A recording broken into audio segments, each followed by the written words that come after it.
mentioned earlier in the prayer that this year what we're going to do is we're celebrating the Christmas season, and we always take a time to look back at 2018 a little bit, and then also look forward to back to 2017 and look forward to 2018. And so one of the things that as a financial advisor that I tell my clients all of the time is that in the stock market, downturns are normal. And then upturns have always followed downturns, and the upturns have always lasted longer. Today I want to share something with you because life is kind of like that, isn't it? And I'm going to ask you to do something and consider going home and teaching your kids that very thought, that in life, downturns are normal. And upturns have always followed downturns, and hopefully the downturns will always last longer. Well, obviously this year we've had a very serious downturn. But isn't it great to be in a community like this that is pulled together? I've been talking this week about that with some people and seeing other places that have experienced disasters like this that they haven't shown as well as this area. So it's so great to be together and to experience the love that it really comes down to. So Brent McDonald, if you would make your way up, please. Brent McDonald, in my opinion, there couldn't have been a better choice for the principal once Mr. Correa took his path. So here you go. Thank you for being here for the Summer Creek Bizcom. I'm Brent McDonald, the principal at Summer Creek. I've met many of you. Maybe you saw me a couple months ago when we started this adventure. And if you don't know what's going on, Summer Creek goes to school from 7 to 11:25. Our students go. Then we dismiss. And then you can watch the transition of our students leaving and the Kingwoods kids coming in. And I got this job 3 weeks before Harvey. So we didn't exactly know what was going to happen, but we did know that if you don't have a positive attitude, a positive outlook, a can-do attitude, failure is not an option, you have no idea what you're going to get into. So there was no choice, because this is the only freshman year for these freshmen, sophomore year for the sophomores, juniors. This is the last shot for our seniors to get every experience possible.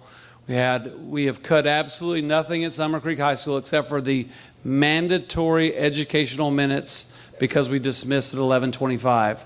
We still have tutorials every afternoon from 11:30 to 1 o'clock, and we have Saturday school optional 8 to 12. So when you add up all the minutes, we actually exceeded our hours by 4 hours. But we have kids that have flexible hours. So imagine the years that you were in college and you went to classes on Monday, Wednesday, Friday, and Tuesday, Thursday. That's what we have right now. We go to 4 classes on Monday, Wednesday, Friday. We go to classes on Tuesday, Thursday, 3 classes on Tuesday, Thursday. Our kids, I've spoken to a couple people, adapt to adversity a lot faster than adults do. Our kids have figured out their time management. When they get an assignment on Monday and they have homework that's due on Wednesday, do a little bit on Monday, a little bit on Tuesday, do on Wednesday. They have an assignment that's been assigned on Thursday. I got Friday, Saturday, Sunday, Monday to get it turned in. Our kids have figured it out.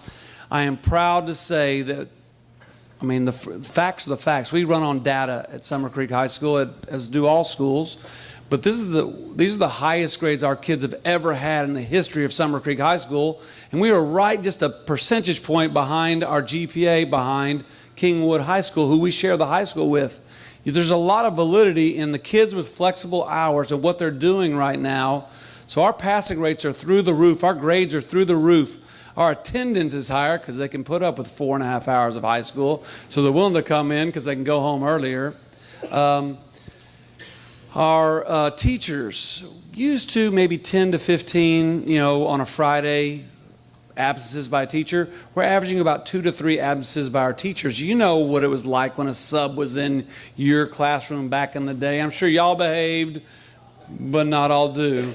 But now our teachers come to work every single day. But the biggest thing I need to share with y'all is at this time last year, we had about 2,600 referrals office referrals for discipline last year at this time. This very day, this moment, 702. 2,600, 702.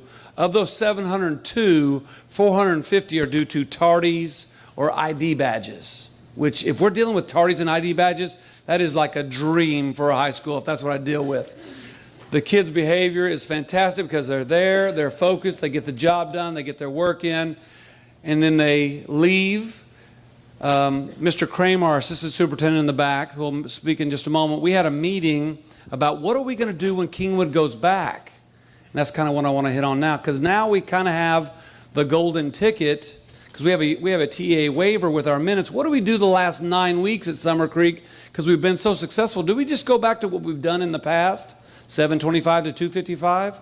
Or do we kind of manipulate our schedule to maybe go from 7 till 1, dismiss, give a little more minutes during the day, and then from 1 to 3, our school becomes a school of choice. You want to go to tutorials?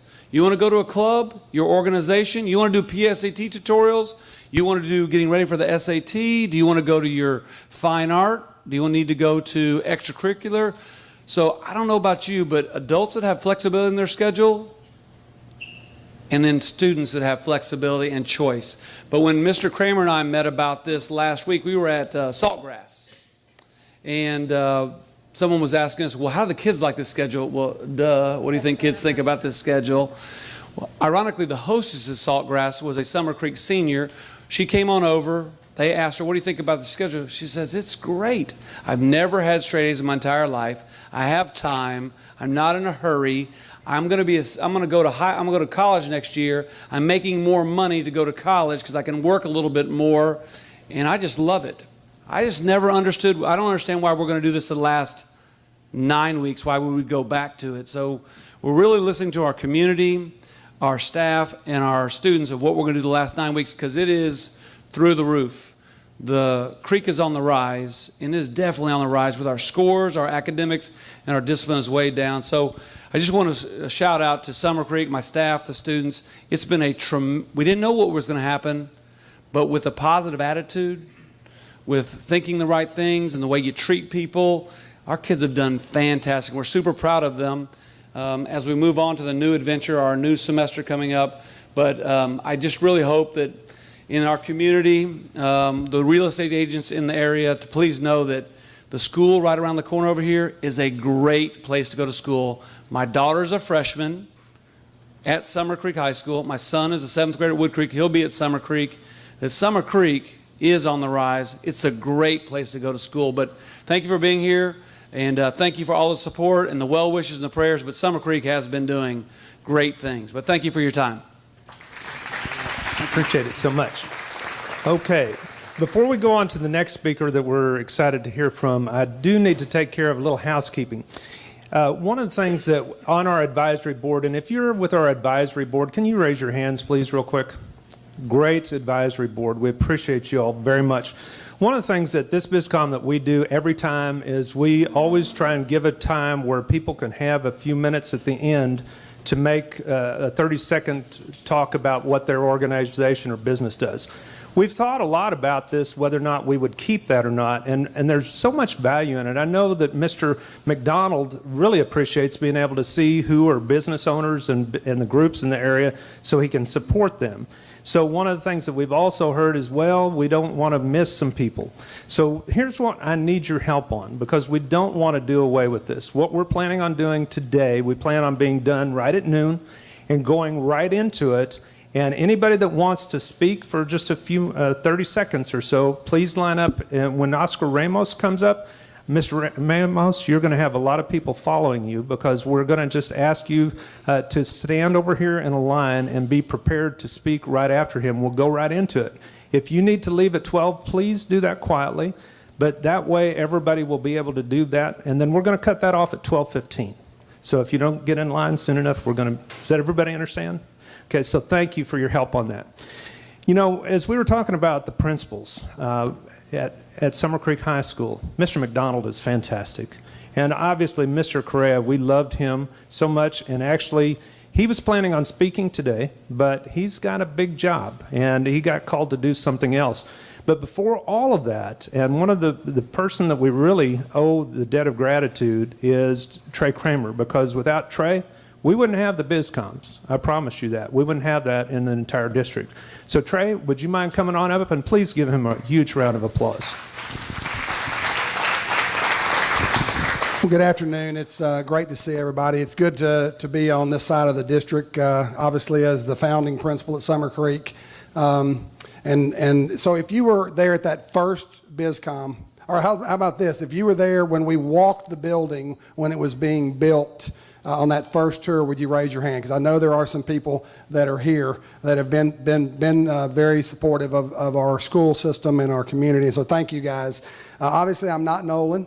Nolan called me at about 8:30 last night and said, hey, I'm double booked. Would you mind standing in for me? And I said, absolutely, Nolan, I would. He wanted to say, first of all, you know, he's partial to Summer Creek. He loves Summer Creek just like me. When you're a building principal and a former, when you go back and you see people in the community, you build those relationships. It's a great feeling. And so Nolan wanted to pass on his wishes to everyone to continue to support there. But Nolan has now moved up. He's our associate superintendent of support services in our district. And basically he oversees all the maintenance operations, all the support things that make our facilities and keep our district running. And the one thing we would just like to continue to update you on, that we have three major projects that came out of damage as a result of the hurricane. Obviously, Kingwood High School. If you've seen it in the news, we're right at about $100 million in cost to get Kingwood put back together. But thankfully, March 19th, which when we come back from spring break, I'm happy to say, and it's been announced publicly through our public information or communication department, is that Kingwood High School is going back home, which is huge for that community and those kids. And then Summer Creek High School is going to regain access to their facility for the remainder of the school year. So we're very excited about that. Nolan would have mentioned that to you. The other thing, we have two other projects just to keep you updated. Our Instructional Support Center, which is in Kingwood, flooded. And so we're in the process of getting that put back together. And then our brand new Welcome Center that we had purchased, which is over by Deerbrook Mall, the old Lone Star Bank building. We purchased it and it floods. And so we're in the process of taking care of that. So when I say it's been an interesting school year, it really has. And so there are two guys that I really had no idea what they were getting into. So Brent mentions, 3 weeks prior to the school year, he gets named principal, and, Brent's a founding Bulldog, and then 3 weeks into it, we have the hurricane. Well, it's worse for Nolan, because Nolan was in charge of one building when he was a principal, but now he's in charge of the entire district, and congratulations, you have all of the hurricane to deal with in the cleanup. So for two individuals that were in different roles at this time last year, to be in the current roles that they're in and to be associated with Summer Creek High School, we're proud. I'm proud of those guys. I can't tell Brent enough how thankful I am for his leadership, and very, very excited about our future. So I just wanted to give you those updates. The district is we're moving forward. I want to acknowledge Dr. Fagan is here. She's not on the agenda today, but she is here. Thank you for her leadership. And I believe Stephanie Marr, our new general counsel. It's always good to have general counsel with you, especially, just because, and so she's here. So if you have not had a chance to meet Stephanie, please do that. And so again, on behalf of our Board of Trustees and Dr. Fagan and all of our staff, and specifically to Summer Creek, this community is special. It's been special since the day the door opened, and 9 years later, going on 10 years. What we're standing in now didn't even exist when Summer Creek was built. And so the growth in this community, and I'm so thankful to the Chamber for jumping onto this and taking a hold of it and us putting this in our district. And so I just want to say Merry Christmas to everyone. We are here. If you need anything, Summer Creek High School is on the rise, and great things are coming. And so thank you for your support. And Don, thank you for having me today. You're so welcome. Thank you. Thank you so much. Okay, another little bit of housekeeping that we need to do is, you may wonder, well, where's our next Bizcom going to be? And if you'll see at the bottom of the page, we've got that. I'm not seeing it at the bottom of mine, but the next one's going to be in February. We it's a pretty good chance that that's going to be at the Golf Club of Houston, but if it's not, we'll let you know that. So we appreciate that. Also, today, if you wouldn't mind, if you're with one of the elected officials' offices, please raise your hand. We appreciate you so much. I know that, wow, I can't imagine what you all been through, and so we appreciate you. So also, as we get started onto the next speaker, I had one other thing to mention about Mr. Correa. Thanks to Doug Earl, he got a foursome for Mr. Correa over at the Golf Club of Houston. So Mr. Correa doesn't know that. We were going to make a presentation for him today. We didn't want these to expire, Doug, before we gave it to him, so I'm just going to give it to him later. Is that all right? But if you get a chance to shoot an email to Mr. Correa, he'd appreciate that. So when I first started with the Chamber of Commerce was back in 2005. We've had great leadership since then as president. We had Mike Byers, and then we had Charlie Drumgoole. And you see a theme here, that ongoing great leadership and what that means. And I just want to say, Jenna, where are you? I know you're coming up here in just a moment. Jenna, I know that you have poured your heart out. We are so thankful for you. You're doing an awesome job, and we really appreciate you. Please give her a round of applause. Thank you. It's definitely been trying times, and I just wanted to go over a little bit about what we've been doing at the Chamber, some of our initiatives to help our businesses and our residents come back, and also an initiative that we've started. I hope you've heard of it, but our Plea for Three campaign, our letter writing campaign that I'm going to go and cover in more detail, hopefully engage you to help us with that. Basically, I wanted to go over some statistics, and if you heard this last week, you're going to hear it again, and hopefully it'll drive it home even further. We just got released to us from the SBA statistics on our area and the damage that was done, and this is statistics as of November 15th, so we expect that it's increased since then. Our Lake Houston area is home to 7,500 businesses. We have a lot of businesses here. We're very blessed. Of the impacted businesses, 3,300 plus sustained some type of damage from Hurricane Harvey and the flooding. So that equates to about 44% of our businesses had some type of damage from the floods of the hurricane. That's a pretty significant stat if you think about it. It's almost 50%, almost half. That's not accounting for the businesses that have seen a decline in people coming in and purchasing their services or purchasing their products, because we have a lot of residents that were affected too. More than 6,000 homes were flooded due to Hurricane Harvey. So that means these people are trying to rebuild their lives. They're trying to rebuild their houses. They're not out spending as much money as they typically could because they're putting everything back into their home. So even if the business didn't sustain physical damage, they're definitely feeling the hurt of the financial impact, the economic impact that the flood has had on our area. Of those 3,300 businesses, we had more than 300 that we identified had closed, had just had to close completely because of the floods. This is the statistic that should really shock everybody. 80% of those businesses did not have flood insurance. They were out of the floodplain. They didn't find a reason to have flood insurance. They weren't required to. So when you're talking about businesses that don't have flood insurance, they are having to put their own money, and these are small businesses. The majority of our area, 90%, is small businesses in Lake Houston. So these are small business owners that live here, that employ people, that are having to put money from their own pockets and invest it back into their business to build it back up. The other alternative is to get an SBA loan, and from what we've been talking with our businesses, they don't want to incur that extra debt. SBA loans come with of course, some caveats to it, and a lot of times it's that they have to use their home as collateral if they're getting an SBA loan. A lot of these businesses not only lost their business, but they lost their home too, so they got hit twice. So you can see businesses' hesitancy on taking an SBA loan and incurring more debt, and also having to rebuild their home and having to put money back into their business too. So this is a big issue for our area, and I think that everybody, regardless of whether your home is flooded, has felt that impact somehow in some way.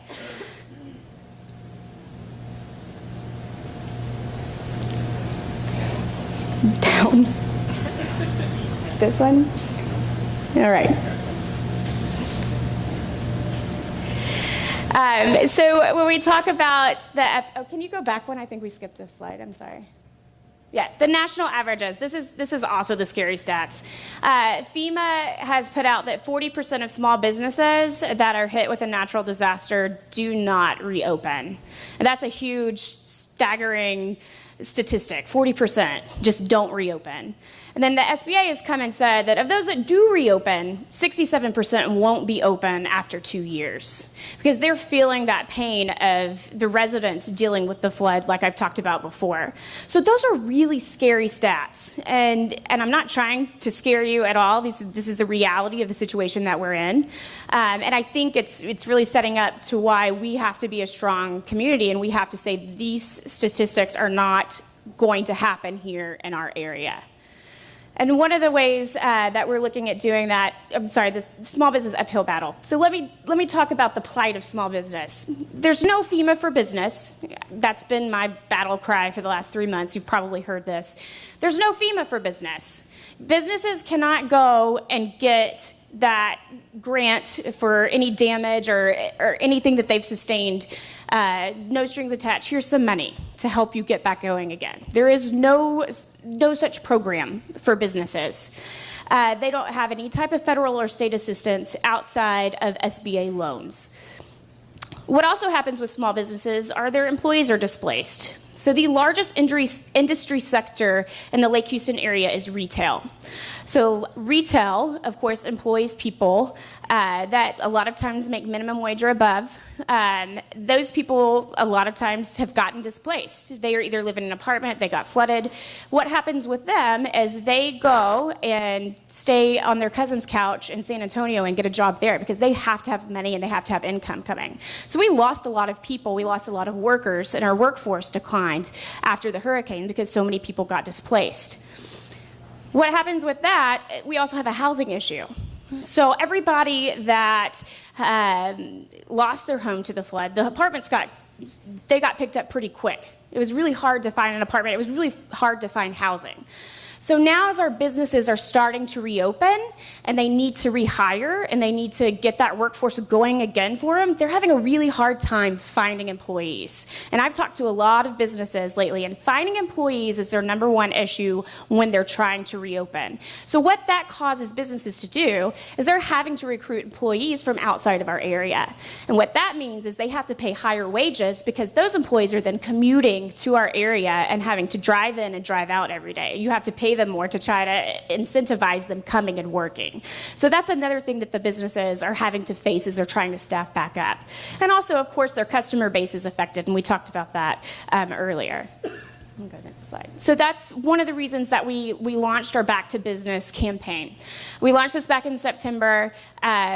Basically, two different reasons that we did the Back to Business, two different focuses.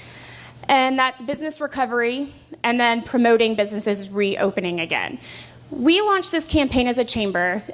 For those of you who may not know much about our organization, we're a private nonprofit. So the way we're funded is businesses invest in us. Businesses pay a membership dues to us every year. So we aren't government funded. We don't get any money from tax dollars. Businesses pay us because they believe in the work that we do. When something like this happens, of course, businesses, this is one of the things that get cut, is our memberships. And we don't care at this point. Well, we do care. It doesn't matter if a business is a member of our organization or not. It's our job to help the economy in the area. It's our job to help the businesses in the area. So this campaign has been a community-wide campaign regardless of their membership or affiliation with our organization. So what we've done on the business recovery side is when we've assessed damage. So we sent out surveys. We've been calling every single business that was closed. And we made a commitment that we are going to call these businesses and track them and follow them as we go through at least the next year. Because even after they reopen and they're open again, they still have a lot of work ahead of them as far as rebuilding that customer base and getting the people engaged and getting the people coming and shopping again.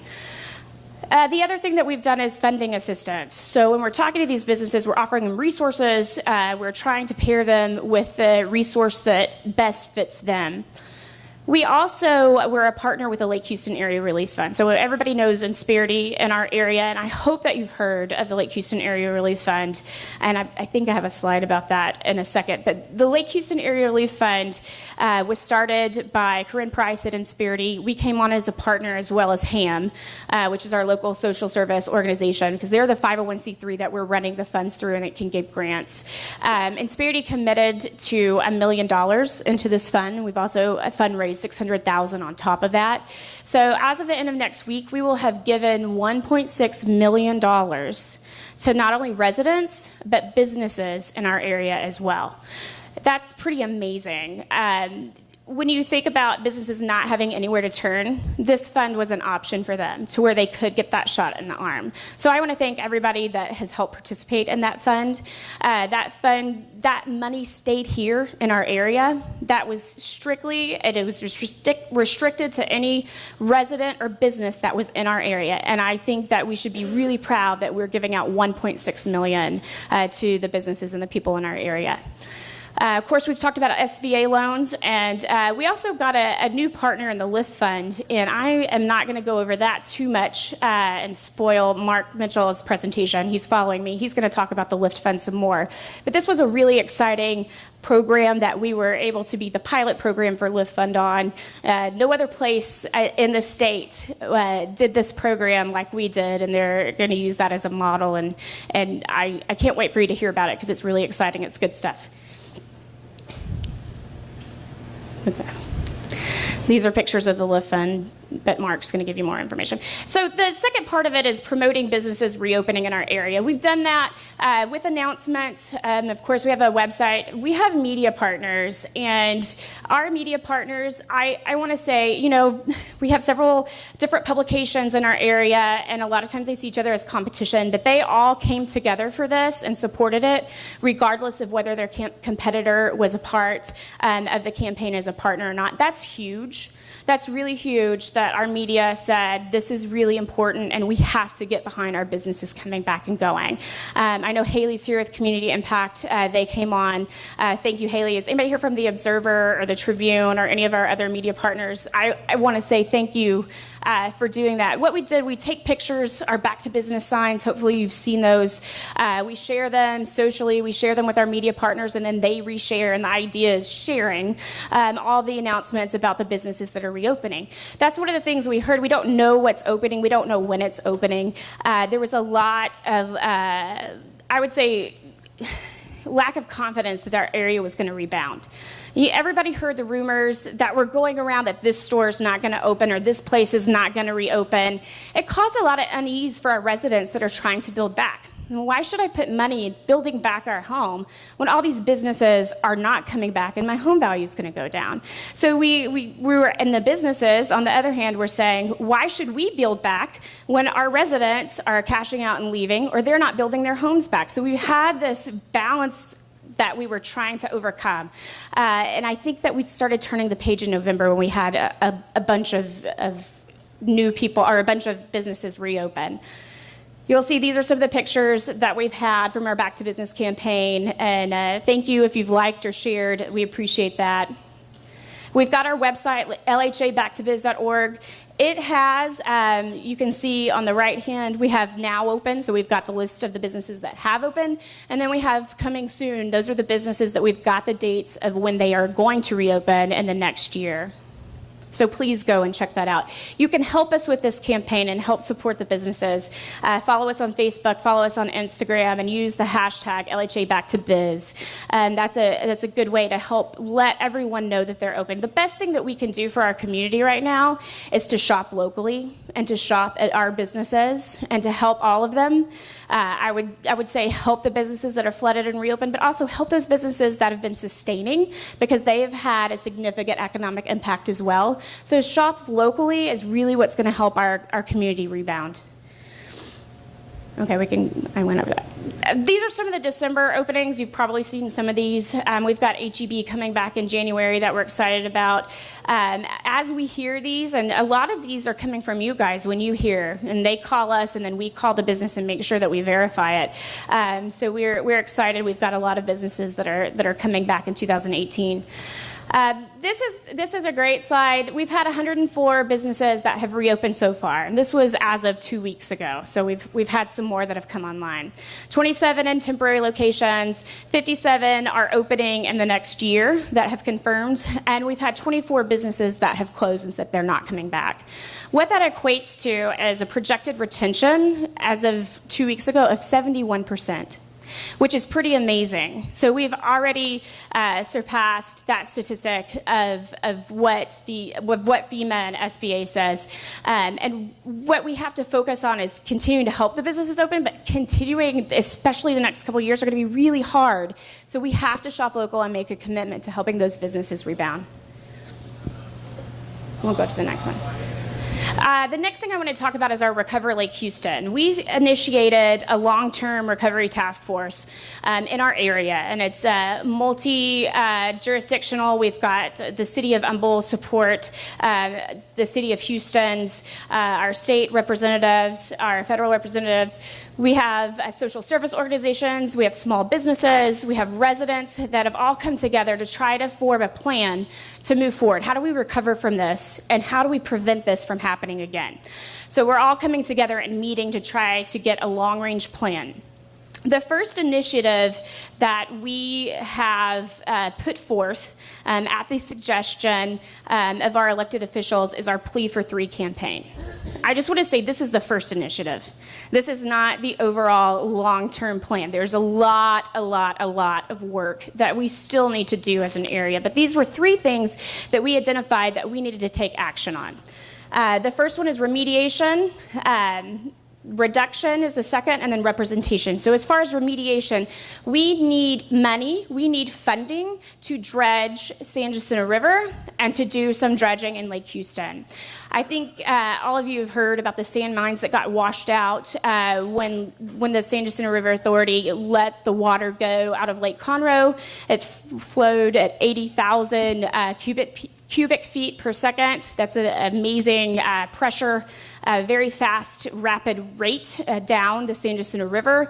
It washed out a lot of those sand mines, and now there are sandbars and sand deposits, as well as debris, all through the river and onto the lake. You guys saw all the white sandy beaches that we had, right? Beautiful white sandy beaches. Gina and Galveston would hate this. Don't go see Galveston. You want to see good beaches, you can come here, right? And see all of our white sandy beaches along the lake. So remediation is key.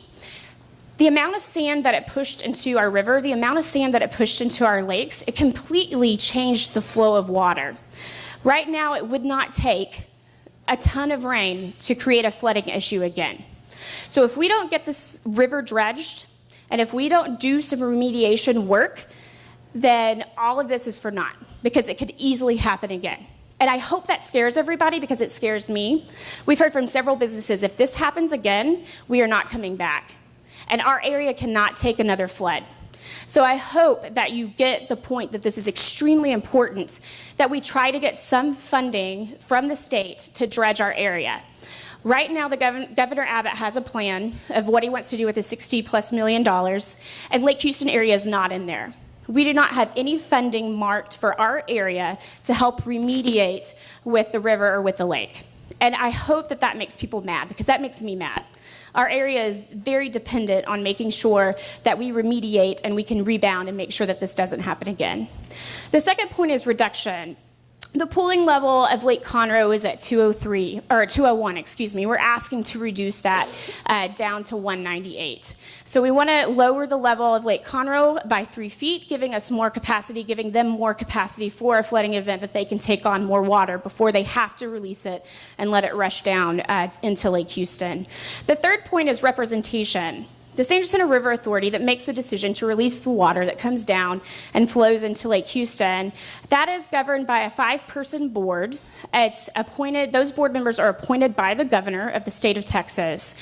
So how many of those board members do you think represent downstream communities? 0. We have no representation on that board that is overseeing and helping make the decisions of when to release water and how much water to release. And that should scare people too. We need representation on that board to make sure that the people that are affected by the water release are a part of the decision making and a part of the visioning and guiding as we go and hopefully get some new protocols in for the San Jacinto River Authority. So there are 3 things that we're asking. It's our Plea for 3 campaign. We're asking that you send emails and write your representatives, all state representatives, and ask them to support our Plea for 3 and to give us some help. You can find the information on recoverlakehouston.com.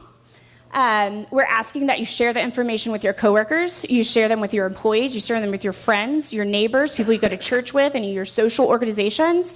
We've had a lot of support from our businesses that are sharing it with their employees. Lone Star College Kingwood was the first one that jumped on board and shared it. Oscar, I'm sure you saw that come through, asking that their employees take a look at it and consider sending in a letter.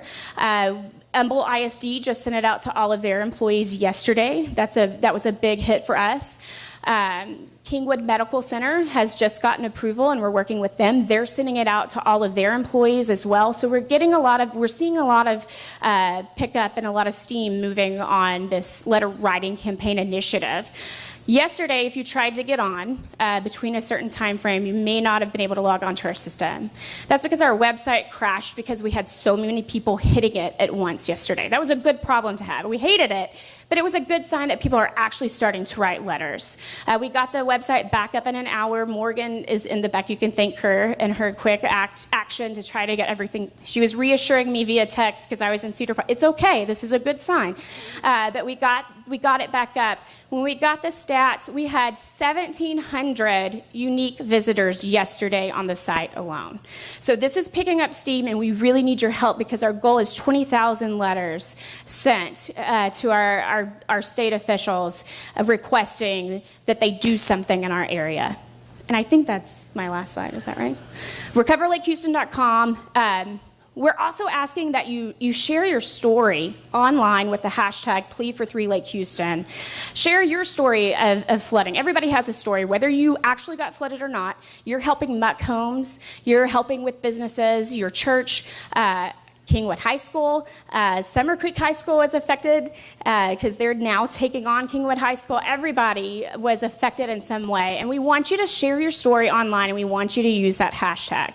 If you tweet, if you're on Twitter, please use the Twitter handles. We've got all the information, sample tweets that you can use, all the handles of our government officials that you can go and tweet and mention them. I don't know if I'm saying that right, but basically get their attention on Twitter. So use that. Social media is a huge force. Please utilize that, and please help us with this campaign by spreading it. That's the only way that we're going to get any traction. We have to make noise if we're going to get any type of action out of the governor's office to help remediate our area. Okay. Thank you very much. Appreciate it, Jenna. So, very important information. Mark Mitchell, can you make your way up here, please? Okay, there he is. Okay, Mark Mitchell, President of Lake Houston Area Economic Development Partnership. There you go. Thank you, Don. I'm just going to talk specifically about 77044 and 396 as far as just an area update. And if you could, do I have the clicker here? Nope. Is there a lamp? Oh, you get to work for him, huh?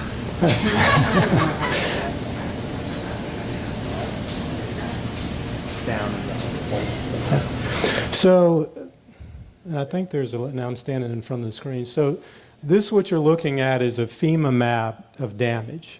And so this is kind of the Kingwood area. What you'll see right down here, or actually over here, is where we're sitting right now. And so you see the dark red and the lighter colors or whatever, so it looks like there's not a lot of impact that was here. But the oddity is when you actually look at what happened via the SBA, is the SBA in 77044 made almost $20 million worth of residential loans. They made almost $3 million worth of SBA loans, 396, 2.5 million, 396 for residential or business, 219,000. So even though FEMA doesn't show those red dots, this area was impacted. There were thousands of businesses and residential locations identified as SBA impacted. So the dots you saw earlier don't necessarily represent what actually happened in the community. So this area was impacted as well. And you'll look, I'll go back, you look along the lake, and I've got to learn how to use the clicker, but along the lake you see damage. The good thing for a lot of the commercial here is we didn't receive flooding here. So you've already seen Generation Park. If you've followed them, they're sending out collateral pieces that say Harvey proof on them now. So essentially they've identified this as a 1,000-year storm. And so if you didn't flood during a 1,000-year storm, you were doing pretty good. So there's still a lot of work for us to do just based on these numbers right here. The FEMA deadline has gone and passed. It was November 30th. You can still apply via FEMA, but it's through mitigating circumstances. You're out of the country, you're in the hospital, but from a FEMA perspective and from a residential perspective, your window's come and gone. Now the flip side is for businesses, you still got until tomorrow. But what I've recommended to people is, like, even if you don't think you need the assistance, even if you don't think you'll take the loan, apply.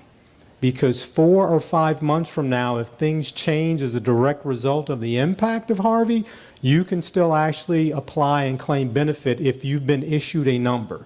But if you let this date go by and you don't apply and you find out, and a couple of businesses in here had damage as an after effect that they didn't realize. And so applying now puts essentially a safety net around you for at least 6 months. So I'm strongly recommend go to the website, apply if you think you had any either physical damage or economic injury. It doesn't have to be physical damage. If you've seen a business decline relative to traffic within your operation, that's an economic injury per SBA, and they'll actually loan money to help you offset that. So again, apply, and you've got essentially another 24 hours to push forward.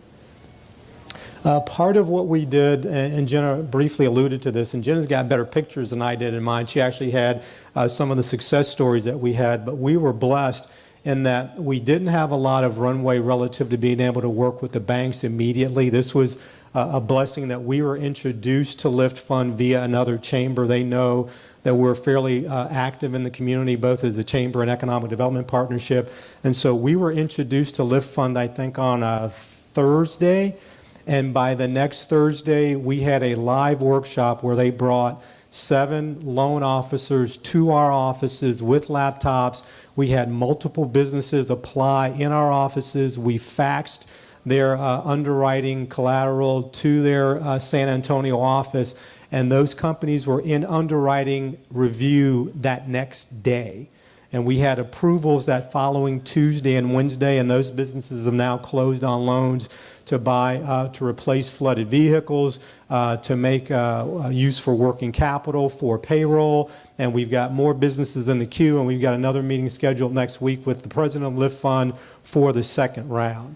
And so again, we've got to get out to our businesses here locally, because unfortunately the SBA figures are not great figures as far as percentages are concerned. So we still have a significant need for capital in this community. Lift Fund, initial loan, $25,000, 0 interest, 48-month term, no payment for 4 months. You can use it for working capital. You can use it for CapEx. So if you know someone, please send them our way. The second piece, tax relief, there was a small benefit package put together for businesses where if you paid your employees because they couldn't get to work, if you paid your employees to work at alternate locations, I use Costco as a great example, they sent employees to other stores while the rehab was taking place. And for those locations that actually had their employees do remediation on site while it was closed, there's up to a $2,400 federal credit per employee with no upside cap. So again, and they've got the ability to take advantage of this for a while. So that's the secondary piece. And quickly, I'm going to kind of save this for the end. I actually brought the Amazon proposal with me from Generation Park. If I can hold it up. They did a phenomenal job, and we'll have you look through this when you get a second. But we participated in this application process as far as the proposal, and it turned out phenomenally. And even though it might be a long shot, the advertising and the promotion and the awareness that we've received for this area has been tremendous. I think McCourt's gotten over 5,000 or 6,000 likes as a result of this proposal. So we may not get Amazon, but we know we're on the radar screen maybe for some smaller locations or headquarters. This is just some of the stuff going on at Generation Park. The assay building is now open, the one to the top left. Apache Industrial is actually moving in as we speak. They're occupying the second and third floors. GHX is under construction right now. They are moving in, I believe, February or March. And just so you understand, 77044 is one of the fastest growing zip codes in the Houston metro. I moved here in 2008. And someone made a comment that none of this was here, and they're absolutely right. None of this was here. So the growth is going to continue. Good things are happening, and so if we can help businesses in any way, please let us know. I think that's my last slide. So thank you very much. Appreciate that very much. So Drew, can you make your way up here, please?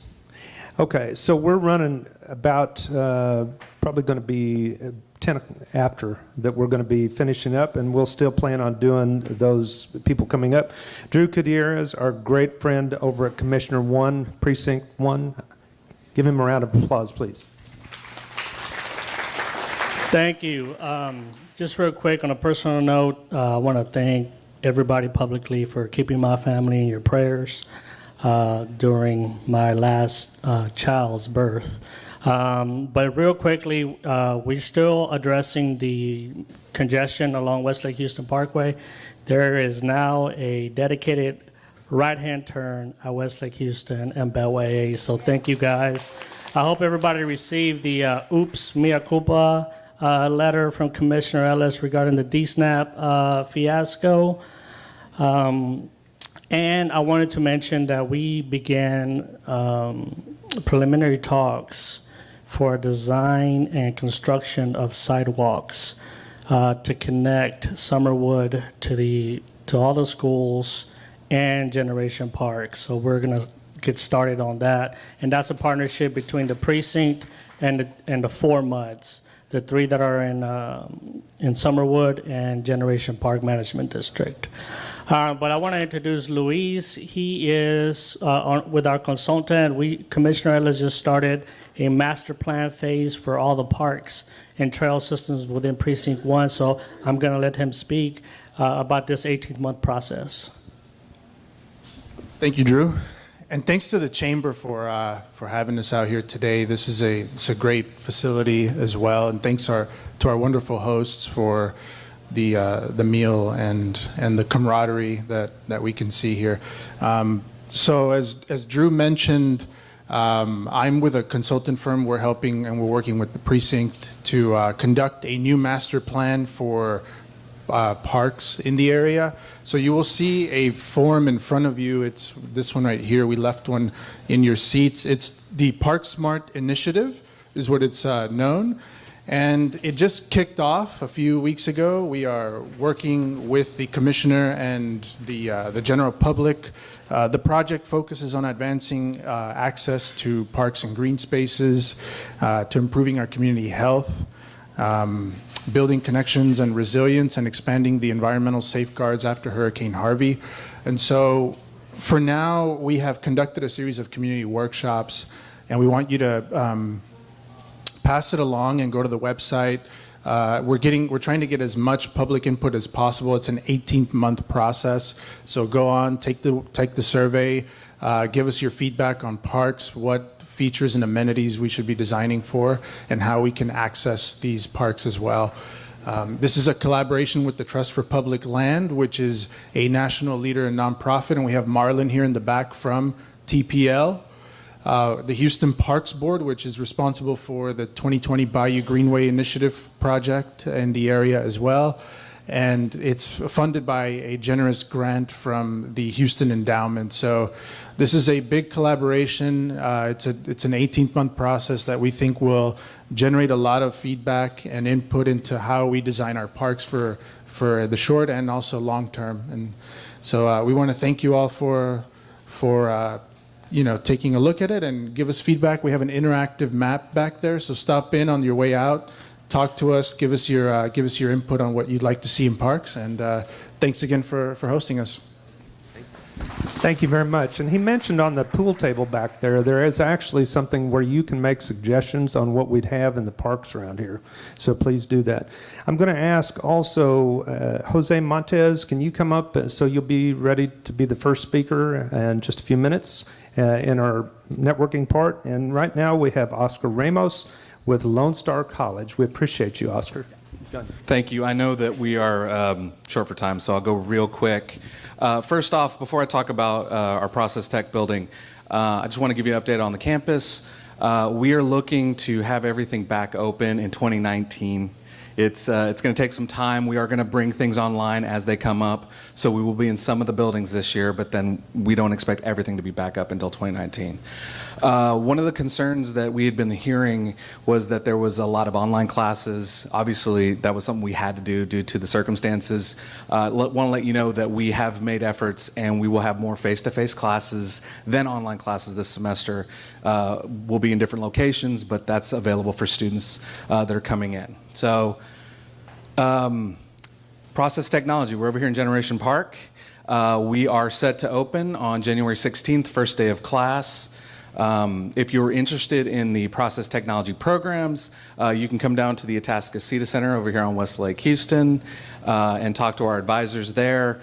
But we are open. The one thing we're waiting on is we believe, I think it's February, that the actual pilot plant that the students will be working on, it's a fully live pilot plant, will be coming on in February. So that's still being built, but we needed the space, so the building is opening. We're going to have a lot of classes there, so it's going to be a mixture of the program students and other students. The other thing that Henry is going to hit me if I don't say is that registration is open.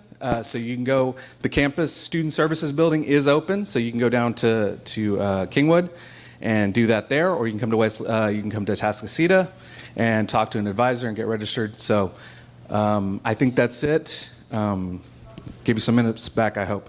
That's great. Thank you very much. Appreciate that. And while we're getting ready for Oscar to come up, anybody else that wants to make a 30-second statement, come on up and line up over here. I just want to say one thing about Lone Star College. Our son graduated from there last year. His fiance, which he got an education and a fiance out of this. That's pretty cool. And she went there this year. If you could imagine, out of a campus with 12 buildings, that 9 of them were flooded. The efforts you all made this year were nothing short of heroic, and I appreciate it. Thank you very much. Okay, come on up. We've got Jose Montez. He's a small business and responsible for small business at Verizon. Thank you, Don. Okay, yes, so we're really excited to have our 3rd location in the community, and also we're really excited to announce that we have a team of exclusive personnel for small to medium businesses in our locations, in all our retail locations. And our newest location is the Westlake Marketplace location, and Gil is our specialist there. So.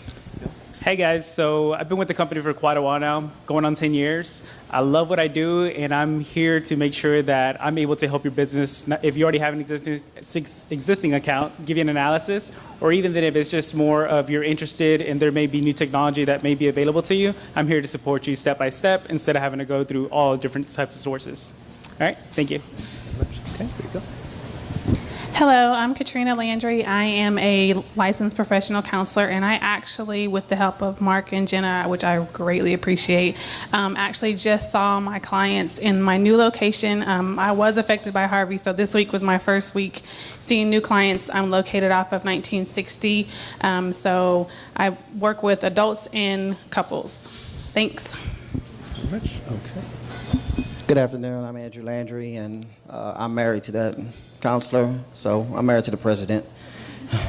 I work for a company called Heartland Payment Systems. We are a credit card processing company and payroll service company. We help small to medium businesses save money on their credit card processing and also their payroll. Andrew Landry. Hi, my name is Anita Bradbury, and I am a brand new farmer's agent in the area.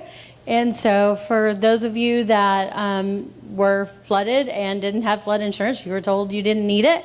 Well, hey, just see me and I can certainly hook you up with that flood insurance. Also wanted to make a point that in the directory, it does have a Houston address for me, and that's because as a new agent, I work out of our district office in Houston, and then I also have a home office here in Humble. So until I am a big girl and have my own location, just give me a call and I'll be happy to help you.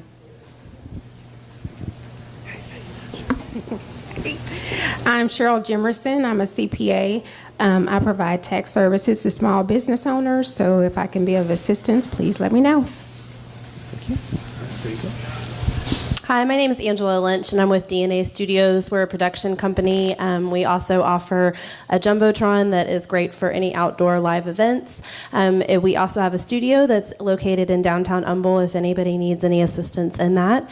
Thank y'all so much, and y'all have a great day. Last but not least, hello. My name is Kelly Pritchard. My husband and I have just opened up Children's Lighthouse Lake Houston, right down the road, as of last week. So we're really excited to bring in new families. We start at 6 weeks to 12 years of age. Thanks. Thank you. Not quite last. My real job, as I help my clients with an established process to retire well, also save some money on taxes, and also develop wealth transfer strategies. And remember at the first that I talked about upturns and downturns? Downturns are normal. Upturns follow downturns.